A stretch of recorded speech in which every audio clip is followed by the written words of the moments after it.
আজকে হয়তো জনগণ মনে করে যে হ্যাঁ, শেখ হাসিনা যদি আসতে চায় আসুক, আমাদের আপত্তি নাই, তবে তাকে মাপ চাইতে হবে, তবে তাকে বলতে হবে অতীতে যা করছে এগুলা করবে না। এটা হচ্ছে মনে পরিবর্তন। এটা ভোট ক্যাম্পেইনের ভোট ক্যাম্পেইনের সময় সব রাজনৈতিক দল মাপ চাই গিয়ে যে আমরা শেখ হাসিনা পালায়া যায় নাই, শেখ হাসিনা স্থানান্তরিত হয়েছে, আমি উদাহরণ দিয়ে বলেছি। কিন্তু আজকে যদি আপনি মনে করেন বাংলাদেশের রাজনীতি আপনি ফিরে আসতে চান, তাহলে রাস্তাটা তো আপনি বাতলাবেন, কিভাবে আসতে চান? ইলেকশনের মাধ্যমে মানুষ ঠিক করবে, ইলেকশন সবাইকে নিয়ে ইলেকশন জনগণ ঠিক করবে। এটা পাবলিক তো ঠিক করে দিয়েছে, তারা জনগণ শেখ হাসিনাকে চায় না। ইলেকশন এটা 5 আগস্টের পরে 11 মাসে দেশের যে পরিস্থিতি, সবাই মনে করছে আওয়ামী লীগে ফিরে আসার কোনো সুযোগ নেই, কিন্তু 11 মাসে দেশের পরিস্থিতির কারণে আপনিও বলছেন ফিরে আসার সুযোগ তৈরি হয়েছে। এটা হ্যাঁ, কিন্তু আমি সরকারকে বলছি, আমি আমার রাজনৈতিক দলগুলোকে বলছি, আপনারা এরকম একটা তওবার বা রিকনসিলিয়েশন শুধু সৃষ্টি করেন, বিভেদ করে রাষ্ট্রকে সামনে এগিয়ে নিয়ে যেতে পারবেন না। এখন এই মুহূর্তে বিভেদ একটা গৃহযুদ্ধের দিকে যাবে, আমাদের কথাই সব মেনে নেবে না, সবাইকে মিলে কাজ করতে হবে। আমি সেই ব্যাপারে আপনাদেরও বাড়ি ভাই বিদেশে আছেন, আপনাদের মতামত কামনা করি। আসেন আমরা একটা রিকনসিলিয়েশন কথা সরকারকে বলি, এই জিদাজিদি মারামারি কাটাকাটি করে তো হবে না। আমরা বিশ্বাস করি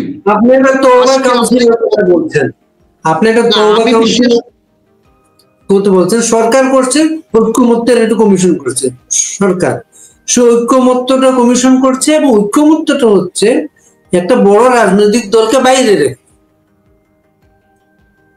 সেটা তো সরকার করেছে বলেই তো আজকে আমি প্রস্তাব রাখতেছি, আমি তো সরকারের কথাটাকে মেনে নিচ্ছি না। আমি একটা ঐক্যমতের কথা বলতেছি না, আমি বলতেছি রিকনসিলিয়েশনের জন্য। এই রিকনসিলিয়েশন তো আপনাকে করতে হবে, আওয়ামী লীগকে করতে হবে, প্রতিনিধি সরকার করতে হবে, তারা চাইতে হবে যে আমরা রিকনসিলিয়েশন সুযোগ দেওয়া হোক। আমি আপনাদের জন্য পক্ষে বলতেছি, এখন যদি আপনারা সেটা করেন সেটা হলো আপনাদের ব্যাপার।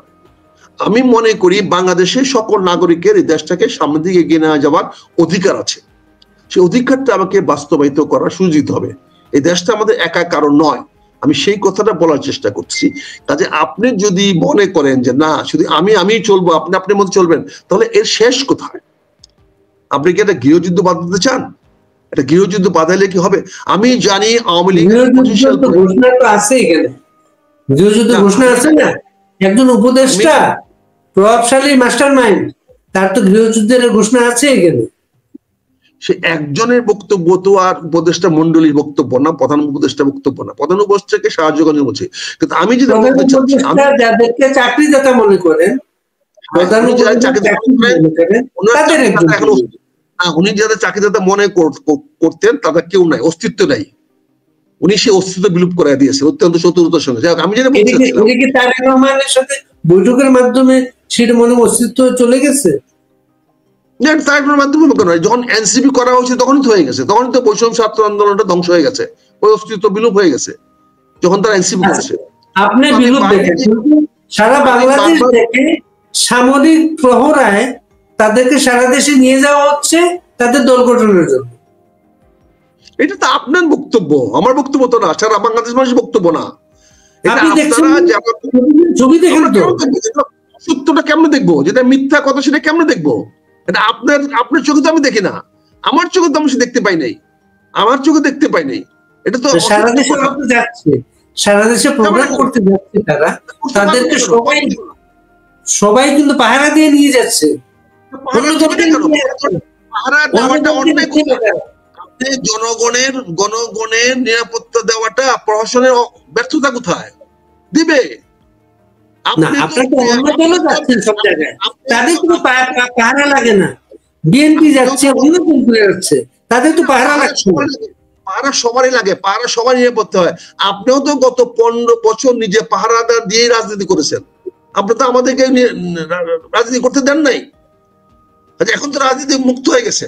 কিন্তু আমি যে কথাটা আপনার পক্ষে বলতে চেষ্টা করছিলাম সেটা হচ্ছে যে আমি মনে করি একটা সম্ভাবনাময় দল আপনি আজকে ক্ষমতার থেকে চ্যুত হয়েছেন, কালকে যে আপনি ক্ষমতায় ফিরে আসতে পারবেন না এর কোনো গ্যারান্টি নাই। হয়তো আগামীতে আওয়ামী লীগ আবার ক্ষমতায় ফিরে আসতে পারে, কিন্তু যদি আপনাদের চারিত্রিক বৈশিষ্ট্যের পরিবর্তন না হয়, জনগণের প্রতি যদি আস্থা দেখাতে না পারেন, জনগণের উপর যদি আপনি বিশ্বাস স্থাপন না করতে পারেন, তাহলে জনগণ হয়তো আপনাদেরকে সুযোগ নাও দিতে পারে।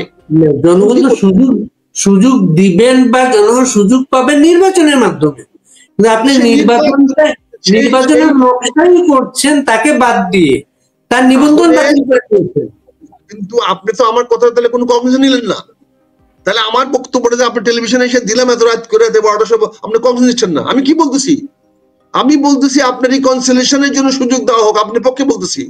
আমি এখানে তৌবা কমিশন করে তৌবা চাওয়া বলতেছি, মানে আপনি রিকনসিলিয়েশন চাইবেন না, তৌবাও চাইবেন না। আমি আপনাকে বলছি সংসদ নির্বাচন হবে, সেই নির্বাচনে আপনার সুযোগ দেওয়া হবে, আপনি সেইটাকে এন্ডোর্স করবেন না। রূপরেখা আছে আপনার তৌবা কাউন্সিলটা? রূপরেখা তো আমরা যদি কেউ অ্যাকসেপ্ট করে, যদি কথা বলেন আমরা দিব, কিন্তু তারপরে যদি আপনি মনে করেন বাংলাদেশে গন্ডগোল পাকাবেন, বাংলাদেশে সমস্যা করবেন, তাহলে কি আপনাকে বাংলাদেশের মানুষ ছেড়ে কথা বলবে? মোটেই না। আপনি ক্ষমতায় থাকে ক্ষমতার দ্বারা কিছু করতে পারেন নাই, আপনার ক্ষমতা বাইরে থেকে আপনি কি করবেন? এই হাম্পি তাম্পি দেখায় কোনো লাভ আছে? কিন্তু আমি যেটা বলছি যে আপনাদের জন্য আজকে ভাগ্য ভালো যে আপনাদের বিরোধীদের জন্য, আওয়ামী লীগের বিরোধী যারা, আপনি বলতে সরি আমি আপনাকে আওয়ামী লীগ বুঝাচ্ছি না, আমি অপোনেন্টকে বুঝাচ্ছি, আমি আপনাকে আওয়ামী লীগ হিসাবে ব্যান করতেছি না ভাই। আমি বলতে চাচ্ছি আওয়ামী লীগ বা সরকার যারা আছে তাদের বিরোধীদের ঐক্যটা নষ্ট হইলে তাদের লাভ হবে। এই জন্য বারবার আমি আহ্বান জানাচ্ছি, বিএনপির কাছে আহ্বান জানাচ্ছি, জামাতের কাছে আহ্বান জানাচ্ছি, এনসিপির কাছে আহ্বান জানাচ্ছি, এই তিনটি শক্তির মধ্যে যেন কোনো অনৈক্য সৃষ্টি না হয়। এই তিনটি শক্তির মধ্যে অনৈক্য সৃষ্টি হইলেই সেখানে কিন্তু ওই কি বলে না, যে লক্ষিন্দরের সাপের ওই গর্ত তৈরি হয়ে যাবে, ওই গর্ত দিয়ে লক্ষিন্দরের সাপ ঢুকে যাবে। আমি সরি আওয়ামী লীগের সাপ বলছি না, কিন্তু ক্ষতিকারক জিনিস সেখানে ঢুকে যাবে। এইটা যদি অনৈক্য হয়, যদি এই তিনটি শক্তির মধ্যে অনৈক্য দেখা দেয়, তাহলে সেটা সরাসরি আওয়ামী লীগকে সাহায্য করবে। আমি রাজনৈতিকভাবে আওয়ামী লীগের মোকাবেলা করতে রাজি আছি, আমি রাজনৈতিকভাবে জনগণকে নিয়ে আওয়ামী লীগের মোকাবেলা করব, করে আসছি অতীত, এখনো করব, কিন্তু আমি আপনার অধিকার সংরক্ষণ করার রাজনীতি করব। আমি আপনাকে বিশ্বাস করি, আমি মনে করি, আমার রাজনৈতিক বিশ্বাস আপনাকে নির্বাচন করতে দেওয়া উচিত, এটা আমার বিশ্বাস, কারণ আমি মনে করি আমি প্রতিনিধিত্বের মাধ্যমে নির্বাচিত হব। আমি মনে করি আমার ব্যক্তিগত রাজনীতি হলো আমি আমার প্রতিপক্ষকেও সমান সুযোগ দিব, সে তাকে যদি জনগণ গ্রহণ করে করবে। আমি এই প্রতিহিংসার রাজনীতি বিশ্বাস করি না, এবং অতীত করি নাই, অতীত আমি একই কথা বলেছি। আপনারা যখন দেশ আপনি যেভাবে বলছেন, ভালো একটা ফর্মুলা নিয়ে বলছেন, দেশ তো সে পথে যাচ্ছে না। যাবে, আমরা চেষ্টা করলে যাবে, চলেন সবাই মিলে চেষ্টা করি। দেশটা একদিনে চলে যায় না, দেশটা একদিনে পরিবর্তন হয় না। এই চেষ্টা তো আপনার দলের পক্ষেও নাই, কিন্তু এই দলটা আপনার দল এইভাবে এই চিন্তা করছেন না। আমি আমার দলের পক্ষে নাই, বিপক্ষে আছে তো মনে করি না, আমাদের কেউ বাধা দেয় নাই। আমরা তো 3 দিন ধরে কেউ বলতেছি, আমাদেরকে তো কেউ বাধা দেয় নাই, কেউ তো না করে নাই। কিন্তু আপনারা তো গ্রহণ করতে হবে, আপনারা তো বলতে হবে এই ধরনের যদি কোনো পরিকল্পনা সরকার থাকে, আপনাদের ময় মুরব্বী আছে, আপনাদের যে মুরব্বী দেশগুলো আছে, তাদেরকে বলেন তারা এই পয়েন্টটা তুলুক। আপনাদের পক্ষে তো মার্কিন যুক্তরাষ্ট্র গতকালকে আইসা কি বলে ওই দেন দরবার করে গেছে, গতকালকে তো মার্কিন চার্জ দ্য অ্যাফেয়ার্স যাদের স্বার্থে, যাদের ব্যবসার স্বার্থে, কারণ তারা জানে স্টেবিলিটি ছাড়া এখানে একটা স্টেবল ইলেকশন, স্টেবল গভর্নমেন্ট ছাড়া তার বিনিয়োগ এখানে নিরাপদ নাই।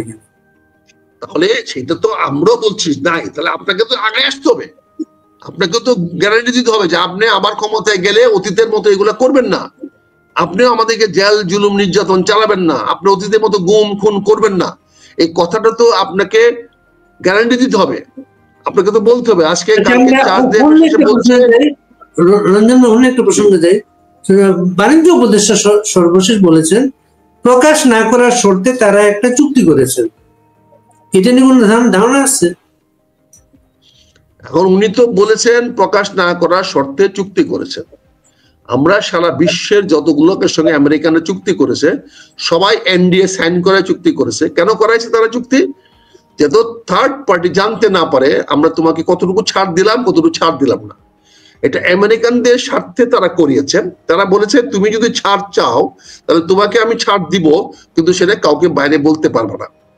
আমরা অনেক সময় কি বলি যে বাড়ি ভাই আপনার কথাটা বললাম অফ দ্য রেকর্ড, কথাটা বাইরে আপনি বলবেন না। এটা তো সারা পৃথিবীতে প্রচলিত। এনডিএটা যদি আমি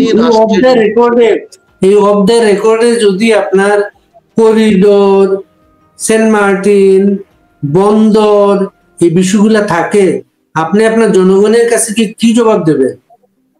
ভাইয়া এখানে একটা জিনিস বলতে হবে, আপনি চিনির শরবত বানাচ্ছেন, এখন দিচ্ছি চিনির শরবত, এখন যদি আপনি যদি আমাকে প্রশ্ন করেন এটার মধ্যে কি বিষ আছে, তাহলে আমি জবাবটা কি দিব? হয় আমাকে খাইয়া প্রমাণ করতে হবে এটা বিষ নাই, অথবা আপনাকে খাওয়ায় প্রমাণ করতে হবে বিষ নাই। আপনি তো খাবেন না, আপনি আগে বিষ সন্দেহ করেছেন, তাহলে আমাকে খাইয়া প্রমাণ করতে এখানে সরকার একটা এনডিএ করেছে মার্কিনদের স্বার্থে, যেহেতু মার্কিন যুক্তরাষ্ট্র পৃথিবীর সকল দেশের সঙ্গে চুক্তি করেছে। এই চুক্তিটা তারা ইন্দোনেশিয়ার সঙ্গে করেছে, এই চুক্তিটা ফিলিপাইনের সঙ্গে করেছে, এই চুক্তিটা ভারতের সঙ্গে করেছে, এই চুক্তিটা ইউরোপের সঙ্গে করেছে। কারণে ভারত জানিয়েছে সে শুল্ক মুক্ত ভাবে তার গার্মেন্টস প্রোডাক্ট মার্কিন বাজারে নিয়ে যাবে। এখন এই যে সে তো এই চুক্তিটা তো আমরা তাই করেছি, আমরা বা আমি তো সরকারের পক্ষে যাচ্ছি এখন এই জন্য যে আমার সরকারকে তো কাজ করার সুযোগ দিতে হবে। এই সরকার এনডিএটা কি, যে তোমার সঙ্গে বাণিজ্য চুক্তি নিয়ে আমি যে আলোচনা করব, তোমাকে যে আমি ট্যারিফ কমাবো, এই ব্যাপারে যে কথাবার্তা বলবো, যে কনসিডারেশন গুলো দিব, সেটা তুমি তৃতীয় পক্ষকে জানাতে পারবে না। এটার পরে যদি তারা আমাকে ট্যারিফ কমায় 20% নিয়ে আসে, তাহলে আমরা প্রচার করে দিব, প্রকাশ করবো যে হ্যাঁ আমার ট্যারিফ 20% দিয়েছে। এটা তো আমাকে বলতে হবে না, মার্কিন যুক্তরাষ্ট্র বলবে যে বাংলাদেশকে আমরা 20% ট্যারিফ কমায় দিয়েছি, কিন্তু কেন দিয়েছি এটা তুমি বলতে পারবে। এই দেশটা আগামীতে চালাবেন আপনারা যারা ইলেকশন করবেন, তারা তো থাকবে না, কিন্তু আপনাকে আস্থায় নিয়ে তো চুক্তিটা করতে হবে। আপনি যদি আস্থায় না আসেন, পরে চুক্তিটা কন্টিনিউ করবেন এই গ্যারান্টি কিছু? ভাই আমার এই সরকারের প্রতি আস্থা নাই, কে বললো?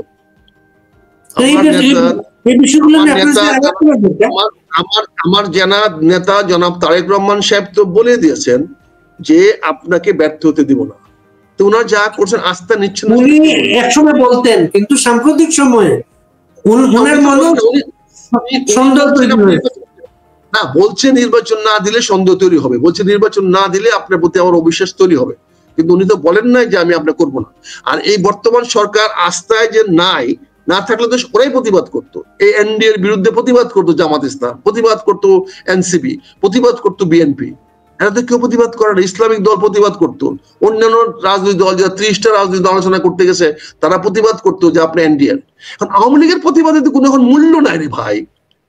আওয়ামী লীগ বা আওয়ামী লীগের দোসররা যেই প্রতিবাদই করুক, এই প্রতিবাদ বাংলাদেশে কোনো মূল্য নাই। ইট ইজ নট, মানে কি বলে, প্রাসঙ্গিক না, এটা কগনিজেবল না, আপনার বক্তব্যটা কগনিজেবল না। আপনি কগনিজেবল হইতে হলে দুইটা জিনিস করতে হবে আপনাকে। এক নম্বরে আপনাকে বাংলাদেশ সরকারের কাছে সারেন্ডার করতে হবে, আত্মসমর্পণ করতে হবে, তারপরে আদালতে গিয়ে আপনি আত্মপক্ষ সমর্থন করে আপনি ইনোসেন্ট প্রমাণ হয়ে আসতে হবে। এই দুইটার আগে তো আপনি প্রাসঙ্গিক না। আপনি তো নিজেই এই সরকারকে কোনো বৈধ সরকার মনে করেন না।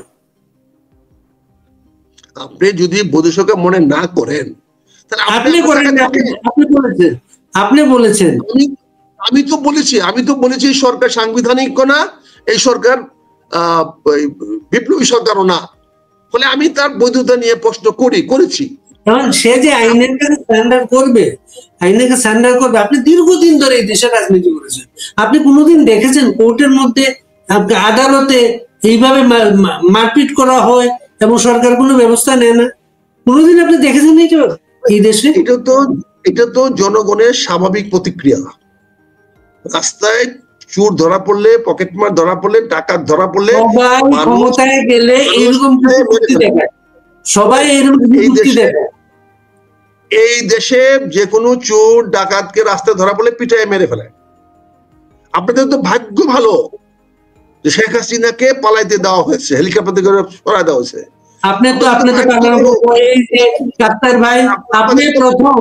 আপনি প্রথম এই পালানোর বিরুদ্ধে বলছেন যে 3 বাহিনীর প্রধান স্যালুট করে তাকে আপনি বলেছেন, আপনি আবার হঠাৎ করে পালানোর কথা বলেন কেন? আপনি এখন জনগণের রোষ থেকে বাঁচার জন্য আপনাকে আমরা সসম্মানের দেশ থেকে চলে দিয়েছি, তা আপনাকে তো আমরা রক্ষা করবো। আপনি বলেন আমি সারেন্ডার করতে চাই। আপনি আজকে রঞ্জন ভাই আজকে অন্যরকম কথা বলছেন। আপনি বলেছেন আপনি বলেছেন অন রেকর্ড, আপনি বলেছেন 3 বাহিনী প্রধান সেলুট দিয়ে তাকে স্থানান্তর করেছে, তারপরে এখন বিচারের জন্য চাচ্ছে। এইটাকে আপনি এটা সমর্থন করেন নাই? তো আপনাদেরকে পরিষ্কার ভাষায় বলেছি, কেউ বলার আগে বলেছি, এবং গত সেপ্টেম্বরে বলেছি, এখন আরো আজ থেকে আরো 8 মাস আগে শেখ হাসিনা পালায়া যায় নাই, শেখ হাসিনা স্থানান্তরিত হয়েছে। আমি উদাহরণ দিয়ে বলেছি। কিন্তু আজকে যদি আপনি মনে করেন বাংলাদেশের রাজনীতিতে আপনি ফিরে আসতে চান, তাহলে রাস্তাটা তো আপনি বাতলাবেন, কিভাবে আসতে চান? ইলেকশনের মাধ্যমে মানুষ ঠিক করবে, ইলেকশন সবাইকে নিয়ে ইলেকশন জনগণ ঠিক করবে। এটা পাবলিক তো ঠিক করে দিয়েছে, তারা জনগণ শেখ হাসিনাকে চায় না। ইলেকশন এটা 5 আগস্টের পরে 11 মাসে দেশের যে পরিস্থিতি, সবাই মনে করছে আওয়ামী লীগে ফিরে আসার কোনো সুযোগ নেই, কিন্তু 11 মাসে দেশের পরিস্থিতির কারণে আপনিও বলছেন ফিরে আসার সুযোগ তৈরি হয়েছে। এটা হ্যাঁ, আমি তো কি বলছি যে এই শেখ হাসিনাকে জনগণ তখন বিতাড়িত করেছে, জনগণ তার পক্ষে দাঁড়ায় নাই, তার সেনাবাহিনী দাঁড়ায় নাই, তার পুলিশ বাহিনী দাঁড়ায় নাই, তার জজ ব্যারিস্টাররা দাঁড়ায় নাই, এমনকি তার দলের লোকেরা পর্যন্ত দাঁড়ায় নাই, কারণ তারা জনগণের বিপক্ষে দাঁড়ানোর মতো সৎ সাহস তাদের ছিল না। আজকে হয়তো জনগণ মনে করে যে হ্যাঁ, শেখ হাসিনা যদি আসতে চায় আসুক, আমাদের আপত্তি নাই, তবে তাকে মাপ চাইতে হবে, তবে তাকে বলতে হবে অতীতে যা করছে এগুলা করবে না। এটা মনের পরিবর্তন। এটা ভোট ক্যাম্পেইনের সময় সব রাজনৈতিক দল মাপ চাই গিয়া যে আমরা সবাই এটা বলে।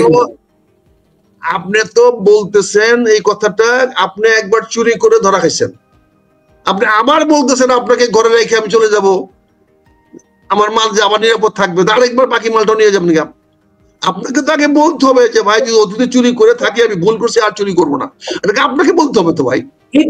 আপনি ইলেকশনে ভোট চাইতে গিয়ে এগুলো বলতে হবে, ভোট চাইতে গেলে বলতে হবে, কিন্তু আপনি তো ভোটেই রাখতে যাবেন না, আপনি ভোটেই রাখবেন না, আপনি নিবন্ধন বাতিল করেছেন, ভোটে কিন্তু সুযোগ নেই। এটা এখন তো আপনি তো নিবন্ধন বাতিল শুরুটা আপনি করেছেন, আপনি তখন জামাতে নিবন্ধন বাতিল করেছেন, জীবনকে জামাতের মতো দলের নিবন্ধন বাতিল করে টিকতে পারে না আওয়ামী লীগ।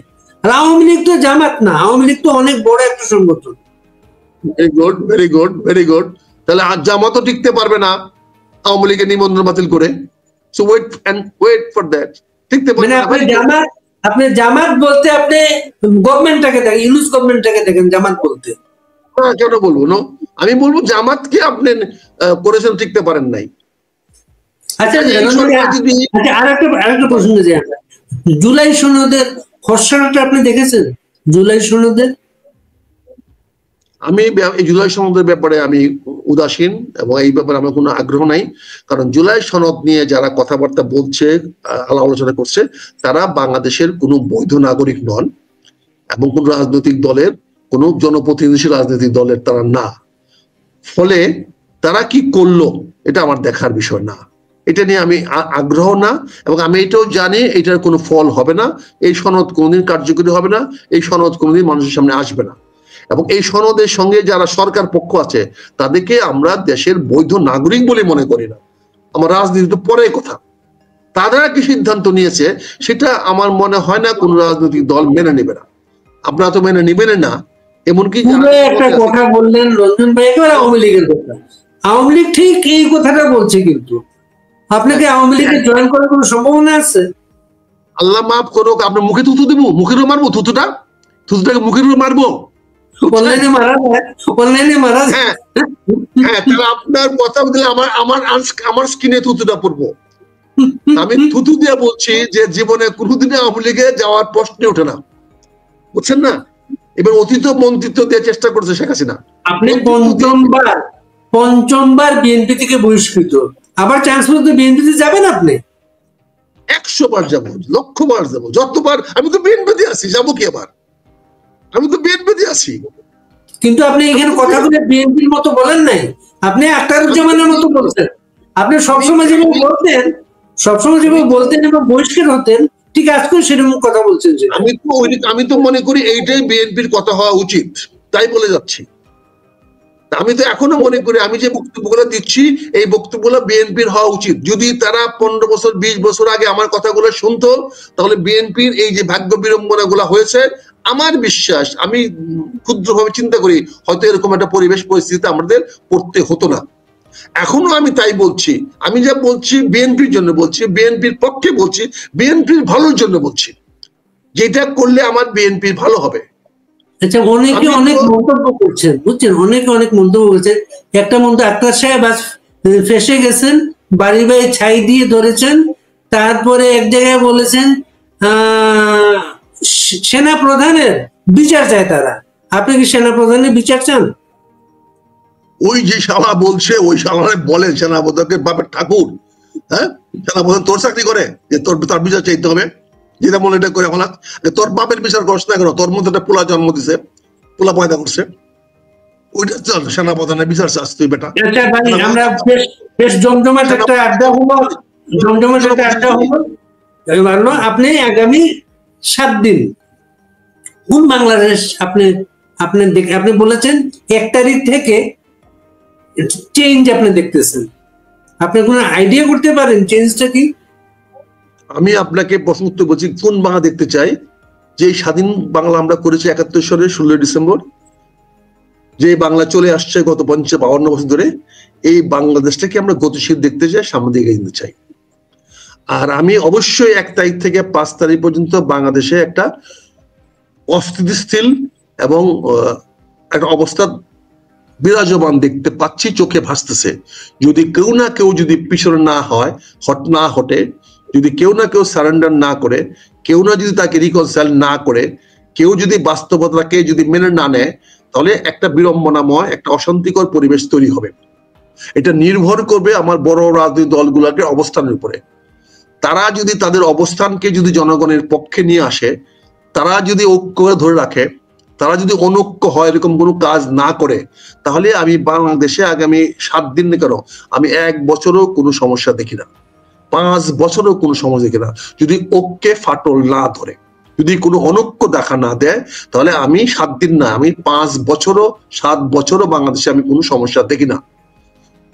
আমার অনৈক্য তৈরি হয়ে গেছে, কিন্তু আওয়ামী লীগ না, বিএনপি, এনসিপি, জামাত, এই 3টা দলের মধ্যে অনৈক্য তৈরি হয়ে গেছে। না, তৈরি হয়ে গেছে এটা আপনারা দেখতেছেন, কিন্তু আমরা মনে করি অনৈক্যটা হওয়া উচিত না। আপনারা যে অনৈক্যটা দেখতে পাচ্ছেন, এটা দেখতে না পারে কেউ, আমরা সেই চেষ্টাই করছি, সেই কথাই বলেছি, গত কদিন ধরে এই কথাই বলে আসতেছি, যে যারা শেখ হাসিনা বিরোধী ছিল, আওয়ামী লীগ সরকারের বিরোধী ছিল, তাদের জন্য বৃহত্তর কল্যাণের জন্য বড় কিছু স্যাক্রিফাইস করে হলো তাদের মধ্যে ঐক্য ধরে রাখতে হবে। ঐক্য ধরে রাখতে হলে স্যাক্রিফাইস করতে হবে, ত্যাগ স্বীকার করতে হবে। বৃহত্তর কোনো ত্যাগ স্বীকার করে হলে ঐক্য ধরে রাখতে হবে।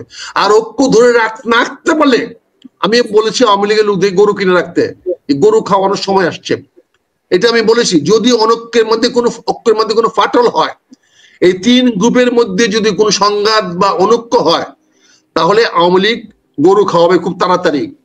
এটা হবে। আওয়ামী লীগ তো একটা পলিটিক্যাল পার্টি, সে জানে কোন সময় গরুটা খাওয়াতে হয়, গরুটা কিনতে হয়, সেটা সে জানে। প্লাস হচ্ছে তাকে মাইনাস করে যারা চিন্তা করেন, আওয়ামী লীগ তো বসে বাদাম খাওয়ার পার্টি না, তাই তো? অবশ্যই না। তবে আমি এটা মনে করি, এই 3 পার্টির ঐক্য যতদিন থাকবে, ততদিন আওয়ামী লীগকে বাদামে খেতে হবে। এই গরু থাকবে না, এই গরু বেঁধে রাখতে হবে, জবাই থাকবে না। অলরেডি প্রমাণ হয়ে গেছে। কালকে একটা ওইখানে আবার ওয়াক আউট হয়, ওই যে ঐক্যমত্য কমিশন, যেটা এখানে ওয়াক আউট হয়ে গেছে। ঐক্যমত্য ভাঙে গেলেও কিছু আসে যায় না, কিন্তু বিএনপি, জামাত এবং ওই এনসিপির মধ্যে একটা ঐক্য তৈরি হবে, আরো সুদৃঢ় ঐক্য তৈরি হবে। আমার মনে হয় ঐক্য অলরেডি শুরু হয়ে গেছে, ঐক্যের ডাক সবাই দিচ্ছেন। ঐক্য আরো দৃঢ় হবে, আরো সুসংহত হবে। তার লক্ষ্য একটাই, শেখ হাসিনাকে যেন আসতে না দেওয়া হয়, শেখ হাসিনা যেন বাংলাদেশে ফিরে না আসতে পারে। এই ব্যাপারে যদি ঐক্য যত বেশি শক্তিশালী হবে, ঐক্য যত দৃঢ় হবে, এটা অপ্রিয় সত্য এটা মনে হয় সময় চলে গেছে। অপ্রিয় সত্য হলে সেটা শেখ হাসিনার পক্ষে সম্ভব না। শেখ হাসিনার সাকসেস নির্ভর করে, সফলতা নির্ভর করে, আওয়ামী লীগের সফলতা নির্ভর করে যদি এই তিনটি দলের মধ্যে অনৈক্য সৃষ্টি করতে পারে। অনৈক্য হয়ে গেছে, এটা তো অনৈক্য হয়ে গেছে। আচ্ছা, আপনি শুরুতে একটা কথা বলেছিলেন যে ফজলুর রহমান মুক্তিযোদ্ধা, ওনার সাথে মিলে আপনাকে কিছু করার প্রস্তাব দেওয়া হয়েছিল। এটা কারা এরা প্রস্তাব দিয়েছিল আপনাকে? আপনাদের বন্ধু বান্ধবরাই, যারা দেশের বিশৃঙ্খলা সৃষ্টি করতে চায়, যারা আওয়ামী লীগের দূর থেকে ঢিল মারতে চায়, যারা সুযোগ সন্ধানী করে বুঝছেন না করতে চায়, এই জন্য আমি জিনিসটা প্রকাশ করে দিলাম। আচ্ছা, মেজর আক্তার আপনাদের এই ধোকায় পা দিবে না। মেজর আক্তার ছাড়া বিএনপিও চলতে পারে, বিএনপিও প্রমাণ করেছে বারবার মেজর আক্তার ছাড়া তারা চলতে পারে। চলুক, তারা চলতেছে, চলুক, আমার তো জানা নাই। কিন্তু মেজর আক্তার বিষয়টা খুবই স্পষ্ট, সে কখনোই মুক্তিযোদ্ধাদের বিরুদ্ধে যাবে না, তবে তথাকথিত মুক্তিযুদ্ধের পক্ষে সে কখনোই থাকবে না। আবার স্বাধীনতা বিরোধের পক্ষে কখনো যাবে না, তাদের বিপক্ষেও যাবে না। এখানে জামাতকে নিয়ে মুক্তিযুদ্ধের পক্ষে থাকা যায়, জামাতকে নিয়ে 100% থাকা যাবে না। কেন না থাকার কি আছে? এরা তো এই দেশেরই সন্তান, তারা তাদের মতো করে বাংলাদেশ দেখে, আমি আমার মতো করে বাংলাদেশ দেখি। এটা আমার দায়িত্ব তাকে কনভিন্স করা। সে যদি আমাকে কনভিন্স করে তাকে নিয়ে যেতে পারে, আমার কি করার আছে? কিন্তু সে তো বাংলাদেশ সন্তান। এই জামাত যারা করে তারা তো বাংলাদেশ সন্তান, তাদেরকে মনে করবো কি করে? আমি তো বিতাড়িত রাজনীতি করি না, আমি তো আপনাকে দিল্লি পাঠাতে চাই না, আমি আপনাকে লালবাগে রেখে, আমি কেরানীগঞ্জে রেখে আপনার বিচার করাতে চাই, এবং আমি চেষ্টা করতে চাই আপনাকে ফাঁসি দিতে। আপনি পারলে বাঁচেন, না পারলে বাঁচেন। আর জনগণ আপনি মেরে ফেলে, এটা দায়িত্ব আমি দেব। সময় চলে গেছে, তাই না ডাক্তার ভাই? এটা মনে সময় চলে গেছে হয়তো, কিন্তু আমার ইচ্ছারও তো যায় নাই, আমার ইচ্ছারও তো যায় নাই, এই বাংলাদেশের জনগণের ইচ্ছারও তো যায় নাই। হয়তো আপনি ব্যক্তিগত অসুস্থ হতে পারেন, কিন্তু আমার মনে ইচ্ছারও যখন রয়ে যাচ্ছে। আমার তো 15 বছরে কষ্ট, দুঃখ, বেদনা, হতাশা আছে না? অবশ্যই থেকে তো আমি চাই আপনার হতাশা আবার বহুমুখী, শুধু আওয়ামী লীগের মাধ্যমে না, আপনার ভালোবাসার দলের মাধ্যমে আপনার হতাশাটা বেশি। কিন্তু না না, 5বার আপনাকে 5টা বার ঘোষণা করা হয়েছে আপনাকে। এই জন্য তো আমি ধন্য, এই জন্য ধন্য যে আমার বক্তব্য কগনিজেন্সে নিয়েছে, আমার বক্তব্যটা তারা আমলে নিয়েছে। আমি কৃতজ্ঞ, কিন্তু আমার মতো একটা অধমের বক্তব্যকে তারা মূল্যায়ন করেছে। সেখানে তো আমি তো জানি এই কাজটা করলে আমার জেল হবে, এটি তো সাহসী কাজ। আমি তো জানি এটা করলে আমার মৃত্যু হবে, এটি তো সাহসী কাজ। তা আমি যে সবকিছু শেষে আপনি একজন বীর মুক্তিযোদ্ধা, আপনার প্রতি আমাদের শ্রদ্ধার জায়গাটা সবসময় ওই জায়গায়। আপনি একজন বীর মুক্তিযোদ্ধা, আপনাদের যুদ্ধের কারণে আমাদের দেশ, আমরা দেশে বিদেশে গর্বিত বাংলাদেশের মানুষ, কোন আপনাদের কারণে। স্যালুট আখতারুজ্জামান ভাই, ভালো থাকবেন। আমি একজন নগণ্য মুক্তিযোদ্ধা, লাখো লাখো মুক্তিযোদ্ধাদের রক্তের বিনিময়ে বাংলাদেশ। এখানে আমার হয়তো বিন্দু মতো রক্ত নাই, হয়তো একটু ঘাম আছে, তবে আমি ধন্য যে আমি মুক্তিযুদ্ধে অংশগ্রহণ করতে পেরেছিলাম। আমার জীবন ধন্য, আমার পরিবারের জীবন ধন্য, আমার বংশ পরম্পরায় তাদের জীবন ধন্য থাকবে যে বাংলাদেশের সৃষ্টিতে তার বাপ দাদারা কিছু অবদান রেখে গেছিল। আমি একজন লক্ষ লক্ষ মুক্তিযুদ্ধের মধ্যে অতি নগণ্য একজন। আমার অবদান কোন রকমই বলার মতো না, কোন রকমের ইতিহাসে লেখার মতো কোনো অবদান আমার নাই। কিন্তু আমার বিনীত, আমার সুযোগ, আমার ভাগ্য, আমি একটা মুক্তিযুদ্ধ ছিলাম। ধন্যবাদ আপনাকে সবাইকে, ধন্যবাদ আপনি যে আমাকে আহ্বান জানিয়েছেন, শুধু অস্ট্রেলিয়াতে আমার কথা শুনতে চেয়েছেন। আমি জানি না কি বলেছি, আমার যেটা বিশ্বাস করি, যেটা আমার মনের মধ্যে আসে, যেটাকে মনে করি বলা উচিত, যেটা মনে করি জানানো উচিত, আমি সেটা বিনয়ের সঙ্গে বোকার মতো বলতে চাই। কারণ বোকা বলছি এই জন্য, বোকা তার খুব ভালোভাবে বলেছেন এবং প্রায় 1 ঘন্টা আমাদের হয়ে গেছে। খুব ভালোভাবে বলেছেন এবং খুব ভালোভাবে বলতে বলতে আপনি 5টা বার আপনার দল থেকে বহিষ্কৃত হয়েছে। এর জন্য আপনি স্মরণীয় হয়ে থাকবেন। দোয়া করেন ইনশাআল্লাহ আমি যেন আরো চান্স পাই বহিষ্কার হওয়ার, আমি যেন আরো সুযোগ পাই বহিষ্কার হওয়ার, বহিষ্কার পাই। আল্লাহ সেই দোয়া করেন, আমিও সেই কামনা করি। আমি বিএনপি এতক্ষণ আমাদের সাথে যারা ছিলেন, এতটুকু আমাদের সাথে ছিলেন, সবাইকে কৃতজ্ঞতা। আমরা আসলে আমাদের প্রিয় একজন মানুষের সাথে আমরা আমাদের পক্ষ বিপক্ষে নানা কিছু যা সামনে হতে পারে, দেশটাকে আমরা সবাই ভালোবাসি, আমরা সবাই দেশটার ভালো চাই। আগামী বিগত দিনগুলোতে যত খারাপ হয়েছে, ভবিষ্যৎটা যাতে খারাপ না হয় সেটার জন্যই আমাদের চেষ্টা। ভালো থাকবেন সবাই। জয় বাংলা। আপনি একবার জয় বাংলা বলবেন, মুক্তিযুদ্ধের সময় বলতেন কিন্তু। বাংলাদেশ জিন্দাবাদ। মুক্তিযুদ্ধের সময় বলতেন না জয় বাংলা? অবশ্যই বলতাম, মুক্তিযুদ্ধ অবশ্যই বলতাম, কিন্তু জয় বাংলাটাকে আপনার দলীয় স্লোগানে বানালেন কেন? আপনি কেন জয় বাংলা চাইলেন? আপনি চাইবেন আপনার স্লোগান জয় বাংলা, জয় বাংলা মুক্তিযুদ্ধের স্লোগান, জয় বাংলা মুক্তিযুদ্ধ। আপনি যখন বাংলাদেশ সংবিধান লিখলেন তখন এটাকে জাতীয় স্লোগানে দিলেন না কেন? আপনি দলীয় স্লোগান নিয়ে গেলেন কেন? আপনি এটা বিক্রি করে পুঁজি করতে ভুল করেছিল। আপনি যখন সংবিধান পঞ্চম সংশোধনী করার সময় পঞ্চম সংশোধনী করলেন না কেন? ভাইয়া মুক্তিযুদ্ধের চেতনা, জয় বাংলা, এগুলাকে আপনারা কুকি করতে চেয়েছিলেন বলেই তো আজকে আমাদেরকে এই গ্লানি সহ্য করতে হচ্ছে। যাই হোক, ওই আপনি এখন আবার ওই আওয়ামী লীগের সম্পত্তি না, এখন আপনার সম্পত্তি করেন জয় বাংলা, কেউ বাধা দিবে না আপনাকে, কেউ বাধা দিবে? জয় বাংলাকে আমরা আর পাবো না, সময় চলে গেছে। অনেকেই গঙ্গার পানি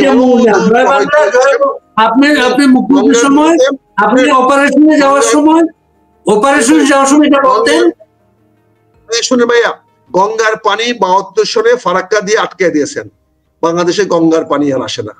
এখন যে পানিটা পাই এটা পদ্মার পানি, এটাকে পদ্মার পানি বলতে হবে। এখন আর গঙ্গার পানি আসে না।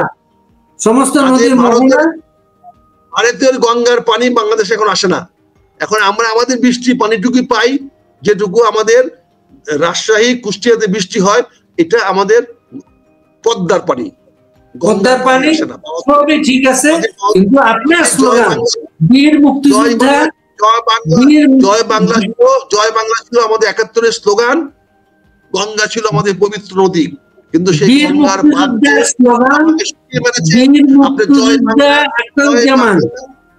জয় বাংলা আপনাকে দখল করে নিজের সম্পত্তি বানাতে চেয়েছিলেন, সে সম্পত্তি আমৃত্যু স্লোগান, মৃত্যুর এক পর্যন্ত একজন মুক্তিযোদ্ধার আমৃত্যু স্লোগান জয় বাংলা। জীবনে ভুলেও জয় বাংলা বলবো না, ভুলেও আর জয় বাংলা বলবো না। আমি সবসময় এখন বাংলাদেশ জিন্দাবাদ বলবো, বাংলাদেশ জিন্দাবাদ, এটা আমি জোরের সঙ্গে বলবো। জিন্দাবাদ বললে না, জিন্দাবাদ বললে পাকিস্তান চলে আসছে, জিন্দাবাদ বললে পাকিস্তান চলে আসে। এটা গঙ্গার হাওড়া ব্রিজ না, এখন পদ্মার উপরে পদ্মা ব্রিজ। আমরা পদ্মা কিনে আগাবো, বাংলাদেশ পদ্মা সেতু। ধন্যবাদ। এটা কিন্তু জোড়াতালি পদ্মা সেতু না, অরিজিনাল পদ্মা সেতু। সবাই তো কিশোর ধন্যবাদ। বললাম তো পদ্মা সেতু, বললাম তো, ধন্যবাদের জন্য আপনাকে।